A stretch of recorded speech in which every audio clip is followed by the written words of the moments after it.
Thank you for tuning in to another edition of the Business of Fun podcast. I'm your host, Dave Wakeman. Today's episode is brought to you by my friends at Booking Protect, the global leaders in refund protection. Any listing, any sector, anywhere, Booking Protect has you covered with the world's most comprehensive refund protection product. To find out how you and your organization can partner with Booking Protect to deliver a more customizable purchasing experience, better buying experience, and how you can create a brand new revenue stream for your organization, visit www.bookingprotect.com. Once again, that's www.bookingprotect.com. Now, my guest today is me. This is a special podcast because I was able to record a webinar that I did on Monday, March 18th, 2019.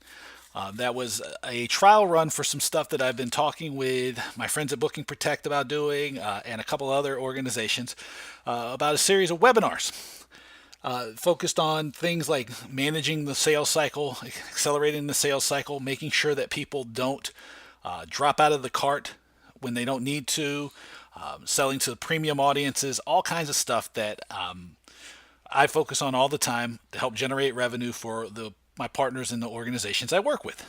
So I put together a webinar called 10 Ways That You Can Maximize Your Premium Ticket Sales Efforts.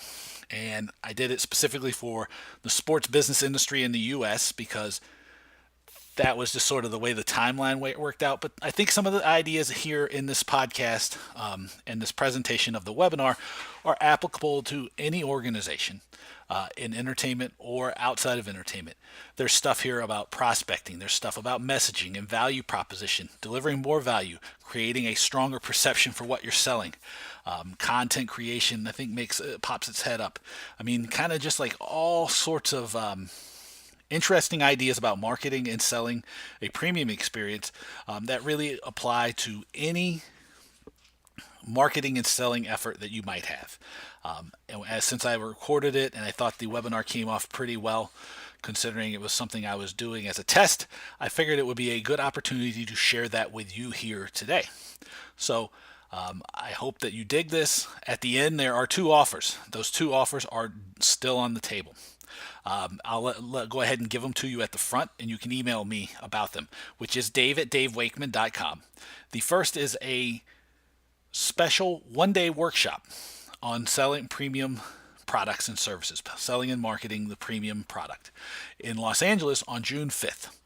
The second offer that is made there is I'm going to do a limited number of sales trainings. I have typically not been a sales trainer or done a lot of sales training. I will do it from time to time, but it was always one of those things where I didn't know if I started to do them, if I would end up having to do the same one over and over again, and that was something that did not appeal to me. Over the last year or so, though, I've learned some stuff about selling and come up with some ideas about offering sales training that I think will be valuable to people, and so I'm going to offer a very limited number of those I'm going to probably limit it to 4 or 5 over the rest of the year. Both of those are offers. And then over the next few days, probably the next week to 10 days, I'm going to have 3 or 4 other interesting ideas and experiences that I'm going to offer people that are going to allow you to engage with my work, maybe meet up with me in person and do stuff that I haven't necessarily done a lot of lately, but I think that I can do and offer a lot of value to people. So without that further ado, here's my conversation with me. Well, I'm just joking, I always say that. But here's the replay of my webinar about selling and marketing premium experiences, and I hope you like it. So enjoy.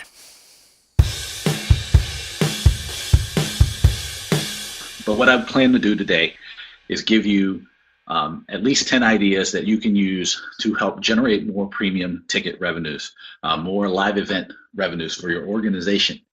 I'm Dave Wakeman. A lot of you know me either personally or through the brand The Revenue Architect. I want to thank you for spending some time with me this afternoon. Hopefully I'm going to add some good value for you, give you some great ideas. As I've been mentioning throughout, this is a new webinar platform that I'm trying out. So if there are any glitches or any challenges, let me know. I'm going to try to fix them because I want to start to do a few more webinars. I think that they are going to be a really good way for me to share some of the knowledge and some of the ideas I have and communicate with all of you in a way that you can use and share and find a lot of value from. So without further ado, let's get started. The 10 ideas that I'm going to give you today are just 10 ideas. They aren't the only 10 ideas. I've tried and tested a lot of ideas over the last 18 to 24 months that have met with success. Some have not been successful. What I bring to you today, though, are 10 ideas that I think can help you immediately. But these aren't the only 10 ideas. If I have only one idea that I do want to make clear to you today, if I can only impart one thing on you, is that in selling and marketing anything, not just a premium experience, but anything you're going to be marketing and selling, it's be creative. When I was at Intix in January, I was on a panel about creating revenue opportunities. And one of the panelists said that we're limited in the number of ways that we can create revenue, that we can grow opportunities. And I was like, well, my jaw hit the ground, and then I was able to hold back from saying anything too nasty. But I was like, the only thing that we are limited by is our ability to be creative. And so I want to impart just one thing on you, is that no matter what you're doing, make sure that you try to be creative. Always push yourself to go one step further, because the only thing that's limiting us in our ability to market and sell the premium experience or anything is most of the time our creativity, right? Because people are always looking to buy experiences. The data is pretty clear on the fact that people are spending more and more of their money and their focus and their energy on experiences. So we just have to be more creative in selling them. Is that fair to everybody? I think I can actually poll you in the chat box. You can raise your hand or wave or something like this, but I'm not going to do this because I'm just going to assume that that makes sense to everybody. So the first idea that I want to talk to you about this today is I want to talk to you about rethinking your prospecting. For many people, they might still operate in an environment where prospecting is primarily smiling and dialing. You might have a set number of phone calls you need to make every day. You might be in a position where you need to, do your calls no matter what. I'm not telling you to stop making your phone calls. What I'm trying to tell you is I want you to think further. A friend of mine, a guy called Stu Heineke from Whidbey Island out in the Seattle area, wrote a great book a couple years ago, and I shared, and I've shared in many places before, called How to Get a Meeting with Everyone. And he has a philosophy called contact marketing. And it has been really influential on the way that I have done things. I have gone to great lengths to create new ways to engage with people and to generate a connection with people. Now, when I ask you to rethink your prospecting, I want you to think about creative prospecting. A lot of us, like I said, have grown up in an environment where cold calling is the primary source of our marketing and outreach efforts. What I've seen over the past few years, though, is a growing ability for organizations to use creative aspects and creative and experiential platforms for them to be able to reach and connect with prospects. Things like events and gifts. You can go crazy, right? Everything is fair. A few ideas, and there's one I'm going to touch on later, so I'm going to save the story of that one until the slide comes up. But I'm going to use the example I used with my wife. In her firm is where she came up with the idea of having a blow dry party because she needed to reach a certain number of female partners at law firms. Another one that I've seen that had very good success was the opportunity to use an ice cream truck during the middle of the summer and park it outside of a law firm's office and give your target market ice cream cones. I have seen things that work, such as sending autographed footballs, autographed pucks, autographed baseballs, autographed posters, books, gift cards, handwritten notes. Anything is fair game. The biggest thing is to think about ways that you can connect with your prospects in a more personal manner. It's going to be extremely helpful to you. It's going to be very valuable. Oops, I keep doing that, so forgive me. But the most important thing is to think through and be creative. And creative doesn't have to mean like a eureka moment. It just means that you need to think beyond the old tried and true, right? I have seen plenty of efforts that have combined two things, right? So maybe you want to think about your prospecting in terms of how you can combine two ideas, right? Maybe an example of that would be you have a postcard, you follow up the postcard with a phone call. You send the gift, you follow the gift up with a phone call. Think in combinations, throw events, research your prospects. Maybe you use your building as a opportunity, as a way to connect with prospects, right? Maybe you have a certain number of prospects that are really big basketball fans, and you are a basketball team, and maybe you let them practice on your basketball court. I saw that work in Seattle with the Supersonics when they were still around. The big key here is just to go one step further in your prospecting and think about how to be more and more creative in what you do. The next thing, point number 2, is ask for referrals. I won't ask you to out yourself if you don't have a formalized referral process, but what I have found over the years is that in all too many cases, we forget to ask for referrals. It's not that we don't want to. It's not that we don't even love them. It's just that we forget to do it, or that we don't have a thoughtful way of asking for them. Now I have a few tips for you as far as how you can ask for referrals more effectively. The first thing, and maybe this is maybe the most important thing, because one of the challenges it seems that people have with asking for referrals is they forget. So plan ahead. Understand exactly when and how you're going to ask for referrals, right? I try to make a habit of asking people that I've done business with or that I've worked with quarterly. Is there somebody I should reach out to? Is there somebody I should be talking to? Is there something I should be looking at, right? So that I have trained people to understand that I'm going to ask for referrals, which goes into my second point, which is do it consistently. I said I do it quarterly. Am I always perfect about it? No, but you can guarantee that most of the people I talk to and that I work with, I always ask them at least 2 or 3 times a year for referrals, right? Do I always get all the referrals I need? Not necessarily, but I'm constantly focused on it. I'm planning for how I'm going to do it. I'm making sure that I do it consistently. And then maybe the most important thing is you want to make it easy for your customers. This means there's a right way and a wrong way to ask for referrals. The right way is to be very specific about the kind of referrals you're looking for, right?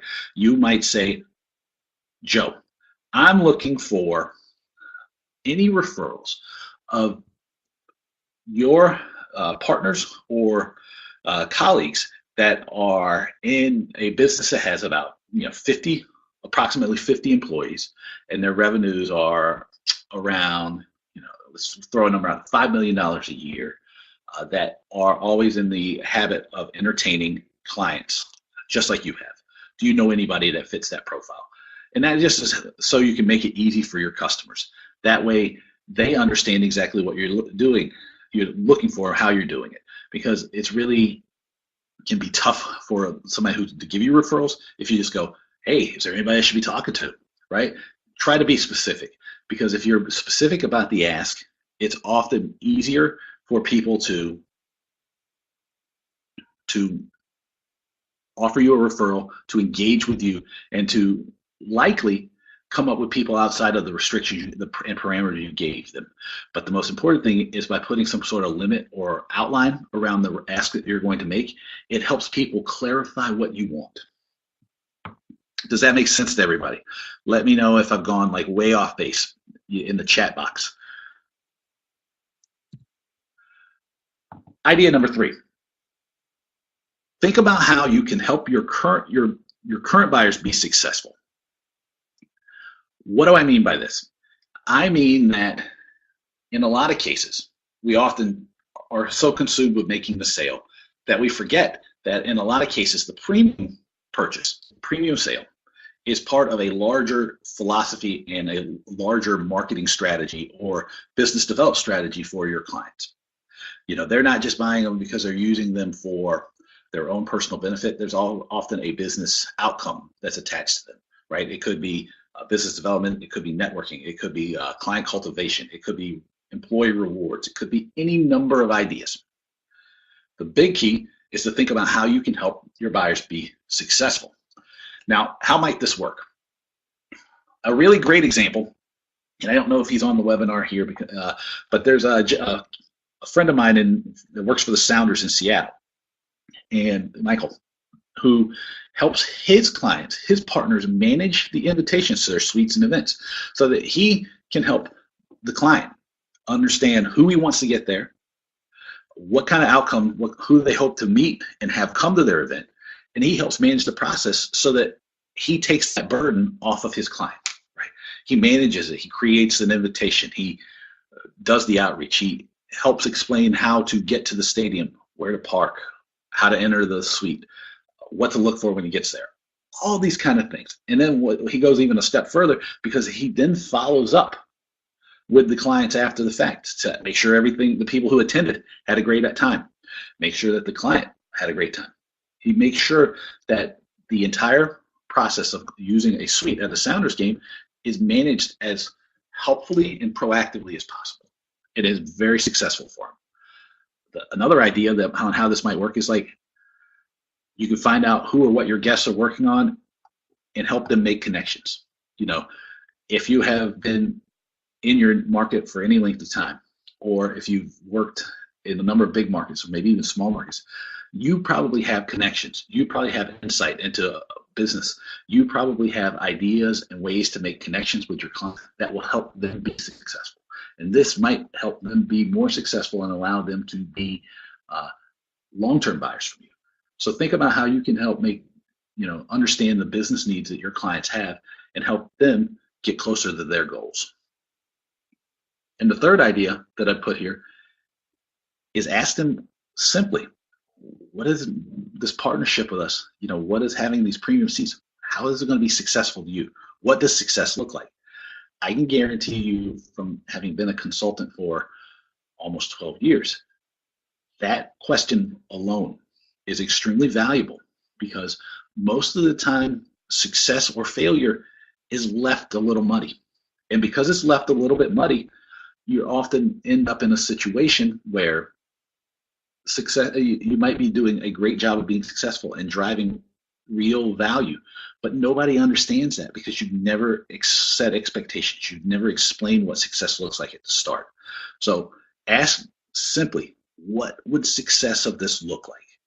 And work towards that. That way you are in a position of, number one, highlighting the value of what you're doing, helping the client understand what's valuable.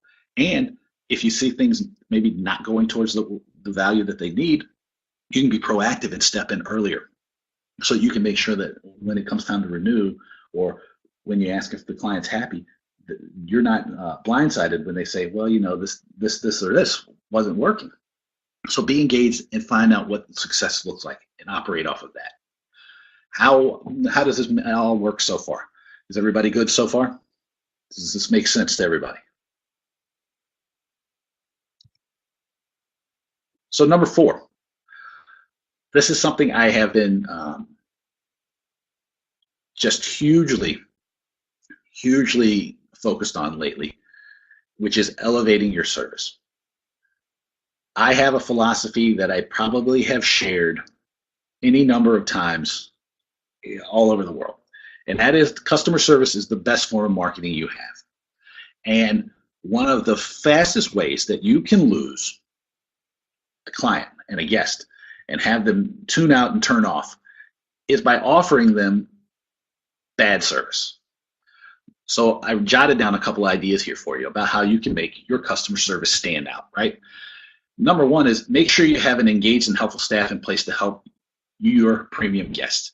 I don't know if Eric is on the line from the Mets, but I know that when I would go sit in premium seats with the Mets, and I forget the guy's name, had a fantastic gentleman who worked right outside of the and I forget the name of the club now, but it was like right behind home plate, and he greeted you every time. He knew who you were. He was engaged with you. He would ask about business. He would ask about your family. He would ask about the people you shared your seats with. It was great.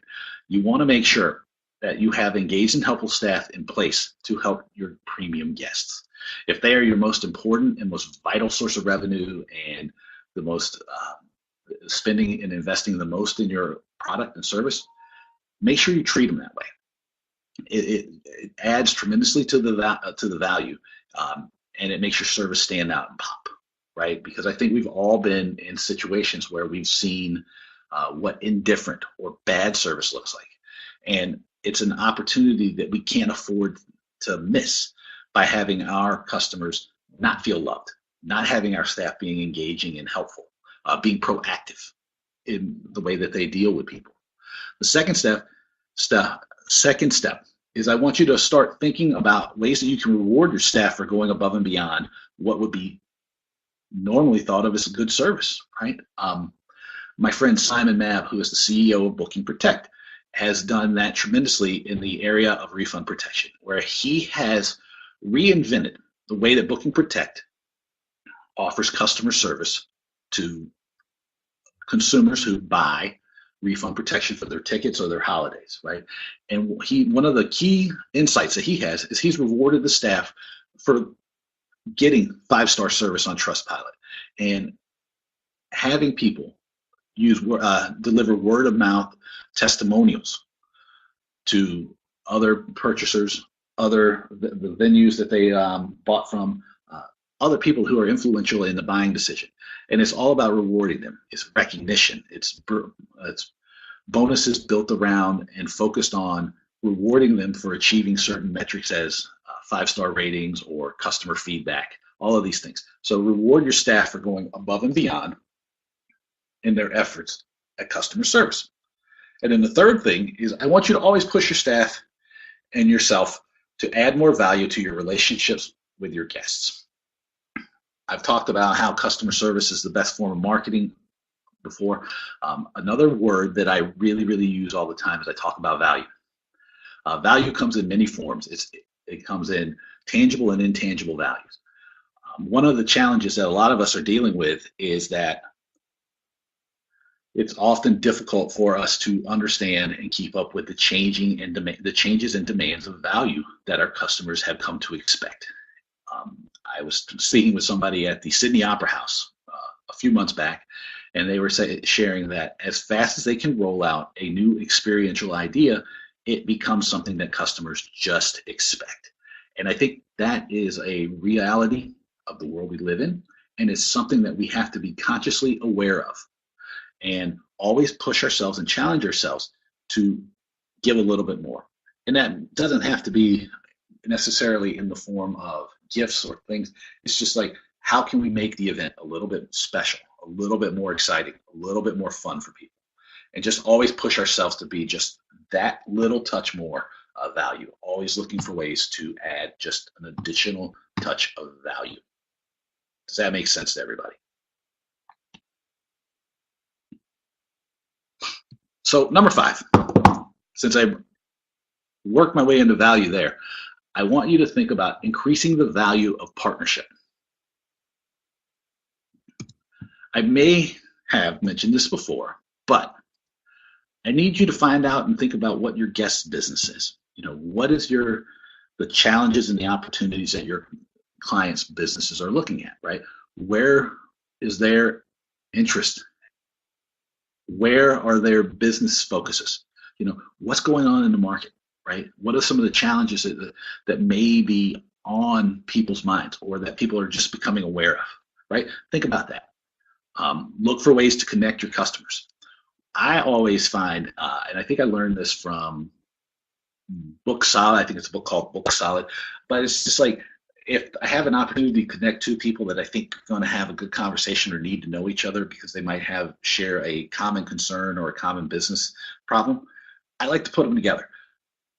I know that if you're anything at all like me, you have a lot of people that you know, and you're always hearing about stuff that people are doing or working on or focused on or trying to solve. And if you have an opportunity to put those people together, that's going to add tremendous value for your customers. And as I said in the previous point, find ways to always increase the value of your relationships, right? Again, this goes back to the idea of being creative, right, with the prospecting. but there's any number of ways that you can increase the value of the relationships you have, and by chance increase the value of the partnerships that you have with the people you're working with. These could be special events that you hold, right? You might put together one-off events that bring together a dozen of your best clients, right? Maybe for like a pre-game happy hour. It could be off-site events, right? It could just be hosting a breakfast once a month, right? It could be the introductions like we talked before. I mean, it's limitless in the ways that you can find to increase the value of the relationships. Sometimes it could just be something as simple as just calling somebody up and just checking in on them. I mean, these are all valid forms of value. And they'll work to deepen your relationship, and they'll give you insights that will allow you to become a more trusted advisor to your partners and your clients. That's it. I mean, it's pretty simple stuff. But something that I know that I have been talking about over and over again is this idea of value, which I've now shared in about half of the slides. The perception of value that you offer up to your clients and that you use to create the connection between you and your market is basically what all marketing and selling is about anyway. It's the perception of value and your ability to create it and to keep adding to it that is going to mark whether or not you're successful or unsuccessful at marketing and selling your premium experiences and your premium tickets. Does everybody understand why that's important? And if it's not, let me know in the chat, and I will try to give you a better example of it later. Number 6 is, I want you to think about creating a lifetime customer journey. A not new idea, but one that I have kind of come back to over and over and over again lately. And I guess maybe it's an old idea now, is the idea of a lifetime customer value. And the idea that it is always cheaper to keep the customers you have than to find out and replace them. I don't think that's at all a crazy idea to share. I think that we need to spend a little bit more time thinking about it, and especially in terms of specific buyers, right? If I go back to Michael at the Sounders, his way of managing the relationship and growing relationships and developing referrals and creating paths forward for people is just fantastic. For you and for me and for everybody, what's the journey look like? The first most important thing I think we have to keep in mind always is that a customer's needs will change over time. I was talking to a friend of mine on Saturday night, and they have tickets to a local team, and she was telling me how as her kids get older and it becomes more difficult for her family to get together, the needs for her tickets and the way that they use the tickets is changing. They sit in premium seats. That's something we all need to keep in mind for all of us, is that our customers aren't fixed in any one area, right? Let's use me as an example.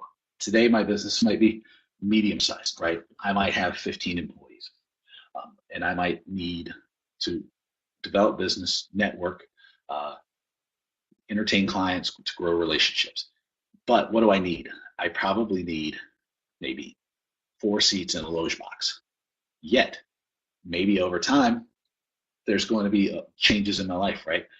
My son gets a little older, and maybe he's really into hockey. So then I want to add a certain amount of the tickets that I can just take with him, right?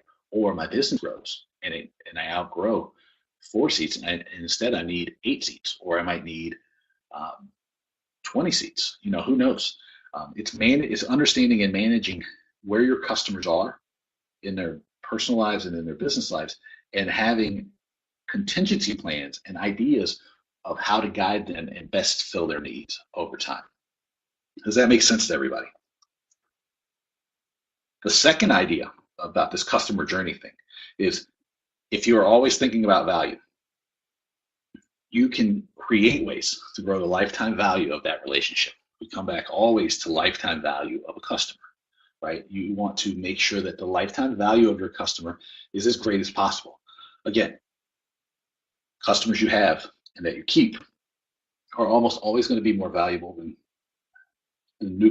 trying to find and develop new customers, just because Getting new customers is expensive and time consuming, and you're just getting them later in your life cycle of your business.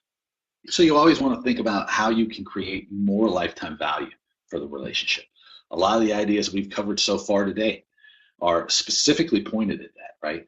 Things such as finding ways to connect your clients to other opportunities, right? Understanding the business that your customers are in, putting people together, putting events together, um, finding out about what's going on in their business or in their life so you can add some value, right? Is going to help smooth that journey along. It's going to help push that journey in the right direction. And then the final thing, as we're talking about a lifetime customer journey, is focuses on giving as well as getting. I know that sometimes it feels like for me, salespeople or people only call me when they want something. And sometimes we just get so busy that that's, the only time we can think to reach out. But to really maximize your premium sales and the effort you're putting into the premium experience, you got to think about what you can give as well as what you can get, because it has to be like work both ways. Because if not, the kind of people who are going to be investing in premium experiences are the kind of people that everybody's trying to get to. And so how do you differentiate yourself is by how you focus on that relationship. I don't know that I necessarily put a specific slide in here for relationships, and it's maybe an error on my part, because maybe one of the other big ideas besides getting creative is to think about the premium marketing and selling practices as a relationship with some of your most precious buyers.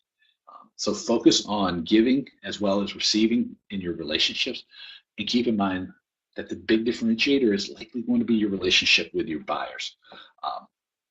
Does that make sense to everybody? So far, everybody holding strong so far, so good? So number 7, surprise and delight your customers with the unexpected. I have some friends in Copenhagen, and they have a company called ActivityStream, and it is an AI product that focuses on helping you uncover data or uncover observations that will help you create magical moments. And so when I started thinking about ways that we can generate more revenue and create more opportunity for the premium seating and premium marketing and selling functions, I thought about them. Because surprising and delighting your customers with the unexpected is some of the most powerful marketing and differentiation you can do. I want you to think about it like this. What if this was happening to me, right? Empathetic. It's kind of the core of design thinking, right? Which I've come to learn is that people look to me as someone who is at the forefront of design thinking as it applies to sports marketing. Who knew? But put yourself in your customer's shoes. Think about it with these 3 ideas, right? What's something that we take for granted? I know that there's tons of stuff we take for granted, right?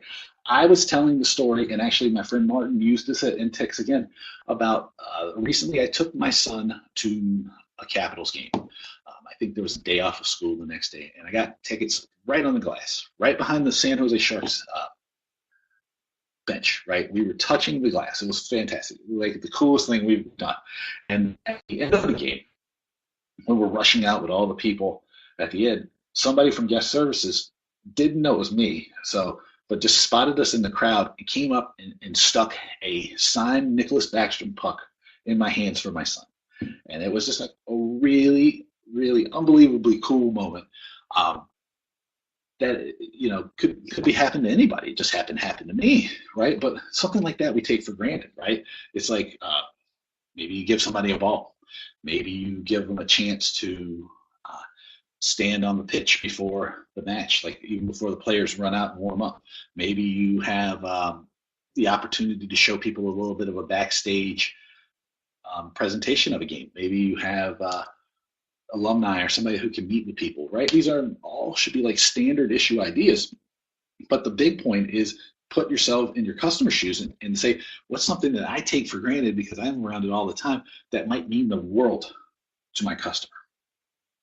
The second idea is, what do you know about your buyer that you can use to create a wow moment for them? This is goes back to, I do a podcast. If you haven't listened to it, it's called The Business of Fun. It focuses specifically on marketing and selling experiences. And I think it's the third episode I did with Martin Gameltoff. Again, Martin's from Activity Stream, a good friend of mine. But we talked about how his mom likes to travel around Europe and go to opera. And we talked about how one of the organizations they worked with actually, and I think this is right, if I'm off at the points, Martin tells the story much better than I do. They took the data that they had in their CRM and in the back end of their system, and they were able to recognize that Martin's mom goes to opera all over the world, and they were able to customize a unique experience for her, which was, I think, that they just had the concert master or the executive director sign a program for her with a nice little note, recognizing that she was there, recognizing that she does a lot of travel for opera, and thanking her for taking the time to be there with them. And it was really a powerful thing. And it's sort of, especially in the world of the theater and the arts, has Martin's mom's that story has become a really big touchstone for people. It's very, very powerful.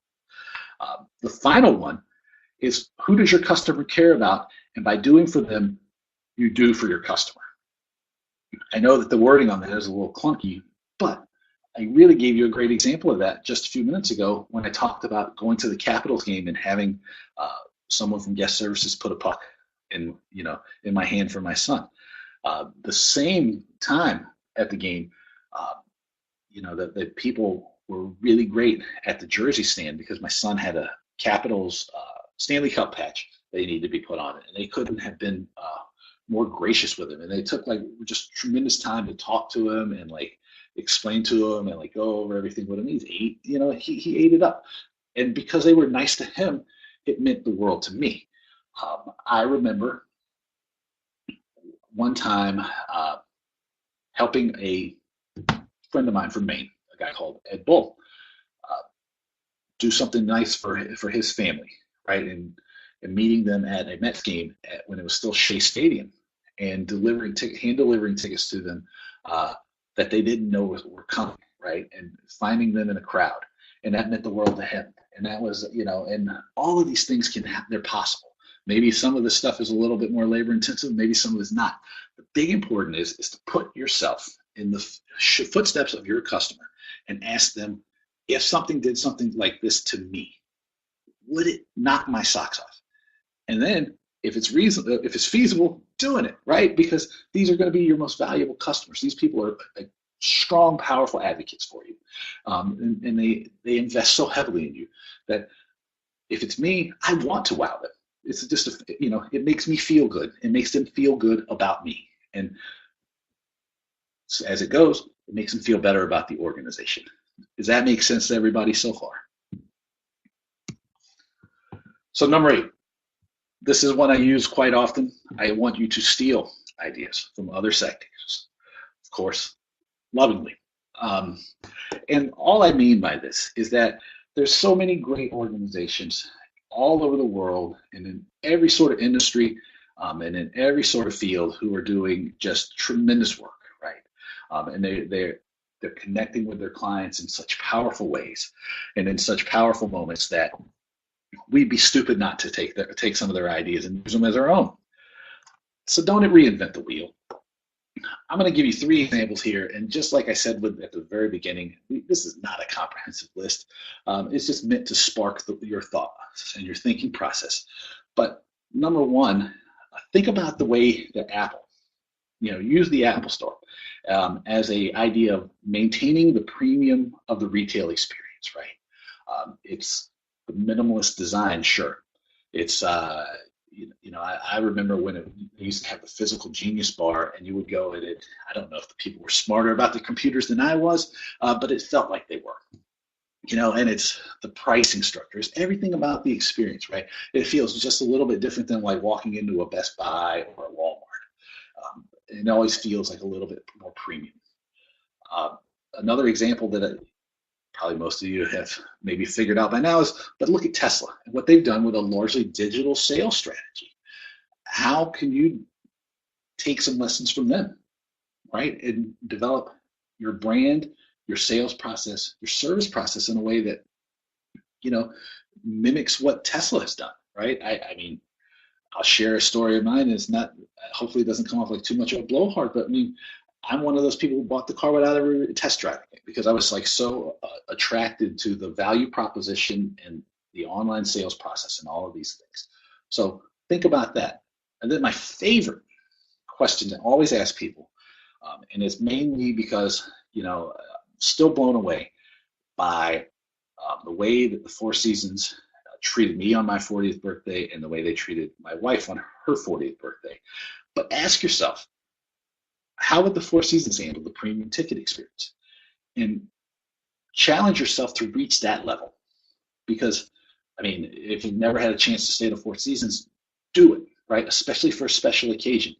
Because as far as companies that kill it on premium experiences and service, I don't know if there's anybody better than the Four Seasons. And always aspiring to someone like that, I think it's just incredibly powerful. It's just fantastic. And I think that if you think through it like this, you can gain some incredible insights. Now, here's the bonus story that I wanted to talk to you about earlier when I mentioned that there was an example that I wanted to use. So a few years back, and this goes into the stealing ideas from other people. And this was really one of the coolest premium promotions that I've heard about, and the results were fantastic. I think the Marlins increased their premium seat sales and revenue about 350% from one year to the next. But a few years back, the Miami Marlins took a page from Agile Project Management, and they used sprints. And what it meant was simply that they pick a silo. Maybe they pick doctors in Broward County one week or lawyers in Miami Beach one day for one sprint. And then for 2 weeks, they would focus specifically on that silo. It would start with a launch event, right? And the launch event might be, I know that they use bases, they use signed balls, they may, depending on who the person was, they might have used a jersey. They use all of these different ideas, right, to initiate contact with a potential buyer. Then for the next 2 weeks, they spent always forcing people and working people towards an event at the stadium, which internally they were calling a buying event. And all it was meant to do was to force a yes or no decision at that point in time from the buyer, right? So that they weren't just sitting there dragging their feet about, well, maybe where are we at with the process? So they would launch it, sprint to the end, get to a yes or no decision at that point, and then move on to the next series of people. And it did a couple things, right? It was designed to help keep their young staff engaged, because sometimes with managing longer and super longer sales cycles, the staff might get a little bit, lost in the process, or maybe not necessarily have, know where they were, right? It could be confusing the longer the sales cycle drug out.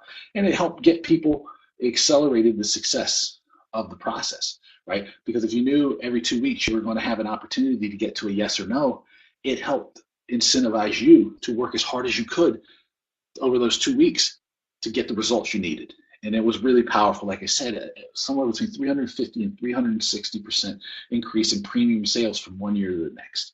And it was really, really a cool thing because it was stolen lovingly, of course, directly from project management, which I thought was great. So number 9 is show the ROI of the ownership. This is something that is struggled with for sometimes. ROI on tickets, absolutely. I remember a few years back, the Florida Marlins had the Florida Panthers, had on their splash page for their premium seats a testimonial from a business owner who talked about having made about $1.5 million or $2 million in new sales from his membership in the Panthers premium program. And I would challenge you, can you find buyers that have made profitable new relationships at your event? If so, what was it? And can you explain it in a way that is meaningful to other people who might be looking to buy, right? The next one is like, can you talk to buyers about how their premium purchases and the premium seats and experiences have nurtured relationship. What's that worth? That might be both tangible and intangible benefits, right? Because it might be a situation where a client that they've worked with was giving them a small amount of business, but because of the relationship that they developed through going to your games and your events, it grew, it expanded the relationship. What's that worth, right? Can you do that? Or let's just go crazy and think about the intangible benefits, right?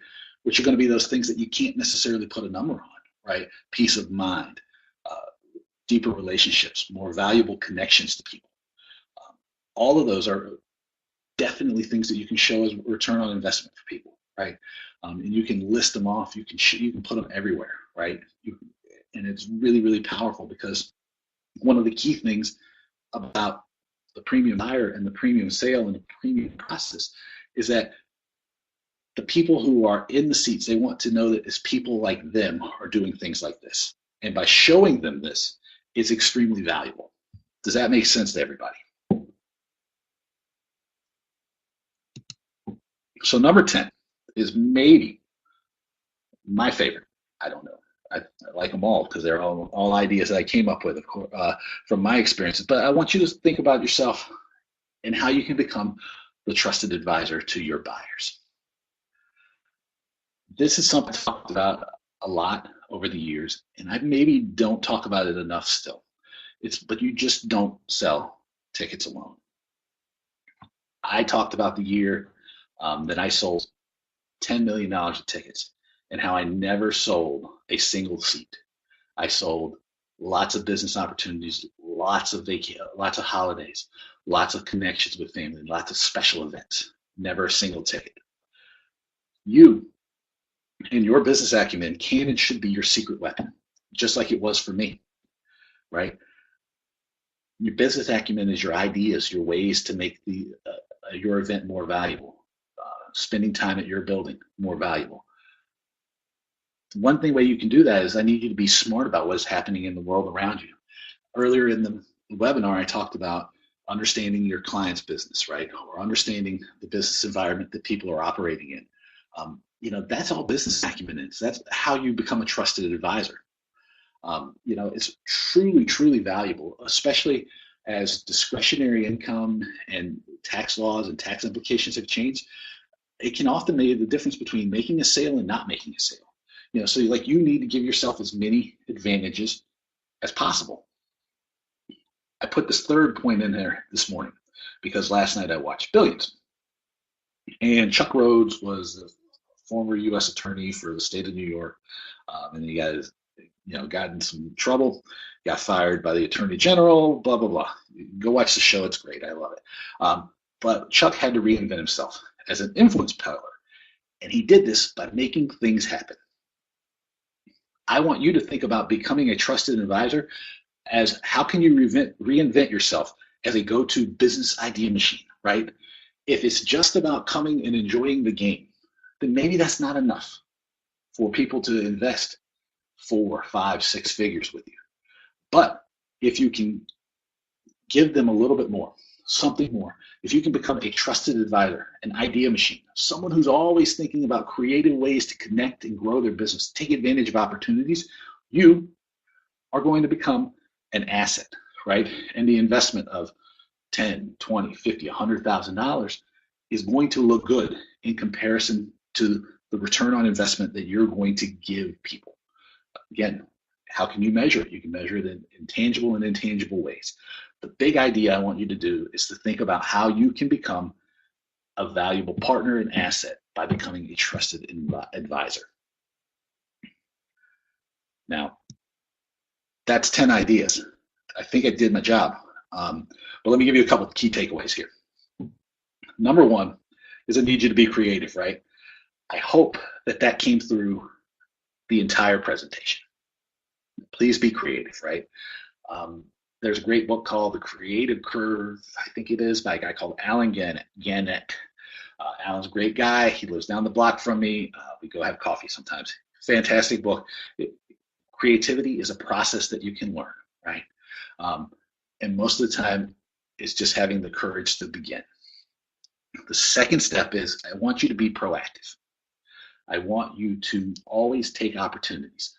Another book for you is The Achievement Habit by Dr. Bernard Roth. He is the guy who kind of created design thinking, and he talks about being proactive. Get the book. I'll try to remember to link some of these things for you so you have them. The third thing is to be thoughtful, right?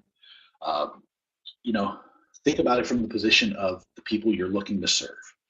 Thinking about how you can always add more value, how you can be more creative, how you can be more proactive. Just be thoughtful. Fourth idea, be willing to screw up. If you've never screwed up, this is because you've never tried. Don't look at failure as like a end all be all. You just make a mistake. We all do. And then finally, be willing to constantly learn. You've all signaled that to me because you're here today. It's fantastic. But be willing to constantly learn, because that's really the only way you're going to continue to get better. And it's very important. Now, I do have an offer at the end. If you'd like to want to work with me further, I've created 2 new ways that people can work with me. I'm trying these things out because I'm curious to see how they will work and whether or not they add value to people. But here's 2 ways. The first way is me and you. I can come work with your team. I have not typically done a lot of sales training work, but I have found some stuff and some ideas that I think will be valuable to sales teams, and I've created a couple programs that will allow me to work with your team. I'm going to do a small number of team trainings, either with like the whole sales team or the premium sales team combined. Each one is going to be customizable and customized to your team's specific opportunities that you're dealing with, right? It's not a one-size-fits-all thing. That has always been one of my reluctances to do sales training, is that I didn't want to just create a sales training and set it and forget it.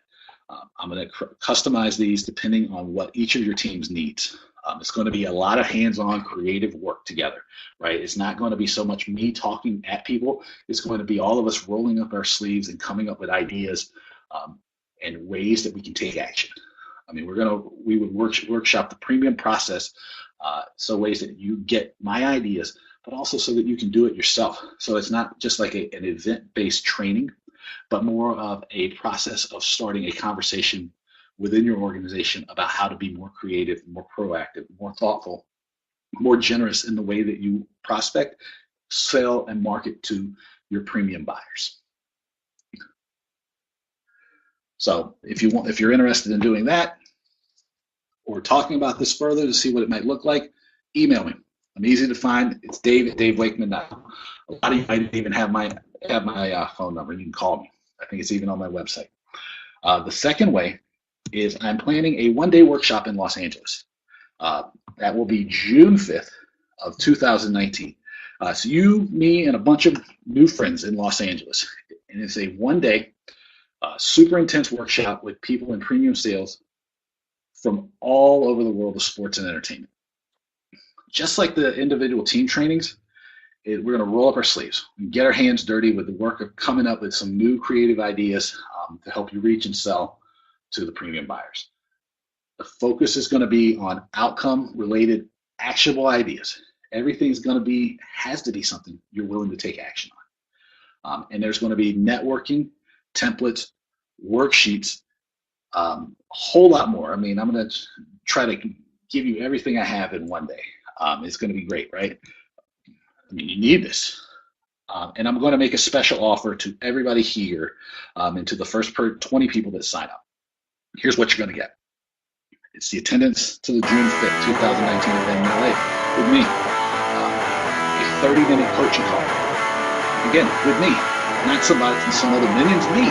A free audit of your current prospecting efforts, and a special pre or post-event networking session with me and some special guests that'll be there in LA. I don't know if it'll be before or after the event, mainly just because I got to see what everybody's schedules look like.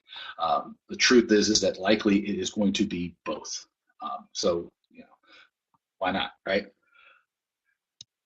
How do I get it? Simple. I'm going to sell the first 20 people. It's going to be $395. If you need like one of those letters like they send when you have to when you're going to be late to work during a playoff run, uh, let me know, and I will help sell this to your your bosses, your executive team, whomever, to help you have them fund this for you. I think it'd be a really great opportunity. It's going to be in a really cool setting in LA. There's going to be some great people there from all over the world of sports and entertainment. It's it's just going to be like a really really great day. You probably and it'll probably with the networking and stuff, day and a half of just digging deep into premium buying, getting a lot of really great ideas and a lot of really great information. And it's going to be like just a powerful way for you to accelerate your connections and your access and the way you work with the premium buyers. If you want to stay in touch with me, I'd love that. It's pretty simple to do. You can email me. Just as I said before, my name, Dave, at davewakeman.com. I'd also love it if you follow me on the Twitters, at David Wakeman. As I've joked on the end of my podcast, The Business of Fun, which you should all subscribe to on all the major services and review, because it's awesome, is that there's some guy, I think he's in Missouri, who has the at Dave Wakeman Twitter handle, hasn't tweeted since 2014. I want it. Get it for me. I love you for life. If you haven't already, connect with me on LinkedIn. Since this was sort of a test case, do send me your thoughts, your questions, and your ideas. I love to hear from them. I love to hear from you. I do want to thank you so much for being here, sharing your attention with me, spending your time with me. I hope this was valuable to you. I hope that you learned a lot. And hopefully this was valuable, that we can do it again soon. Okay, thanks so much for being here. If you have any questions, just email me, dave@davewakeman.com. But I'm going to sign off now. But thank you so much for being here. I guess I want to thank me for being my podcast guest on my own podcast. All kidding aside, I hope you enjoyed the replay of the webinar. I do have a deck. If you're interested in the deck, you can email me. It's dave@davewakeman.com. Put webinar deck in the subject line so I make sure that I have a grasp on what you're looking for. As always, you can find out about stuff like this and all the kind of stuff I'm up to by visiting my website. It's www.davewakeman.com.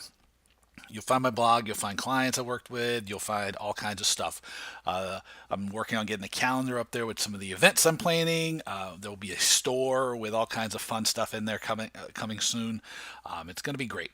So that's www.davewakeman.com. Also, I would offer you to connect with me on social media. You can connect with me on LinkedIn. Easy to find there. You can follow me on Twitter at davidwakeman.com. Or sorry, just at David Wakeman. You can connect with me if you want to on Facebook, but I don't know why you'd want to do that, but I'm there. Also, if you like the podcast or you like this webinar or you're just interested in making sure that you keep up with the latest guests I'm talking to, you can subscribe. I'm on iTunes, I'm on SoundCloud, I'm on Stitcher. Spotify should be up in the next day or so. iHeartRadio will be up soon. We're pretty much getting the podcast everywhere you might be willing to listen to it. I mean, I said recently that I found it in my car. So subscribe to the podcast so you don't miss an episode. And if you're really, really, really being generous, share it with one person that you think would benefit from it and leave me a review. It's really a great opportunity to make sure people discover the podcast, and it encourages me to continue to deliver great content like this. Finally, I want to thank Booking Protect, the global leaders in refund protection, for being tremendous supporters of me, my work, in the podcast. If you are interested in giving your customers a better buying experience that's more customizable, that gives them more peace of mind for the purchases, and that helps you create a new stream of revenue for your organization, visit them at www.bookingprotect.com, or you can email them at info@bookingprotect.com. As always, I want to thank you for your time and your attention, and I'll talk to you again soon. Take it easy, okay?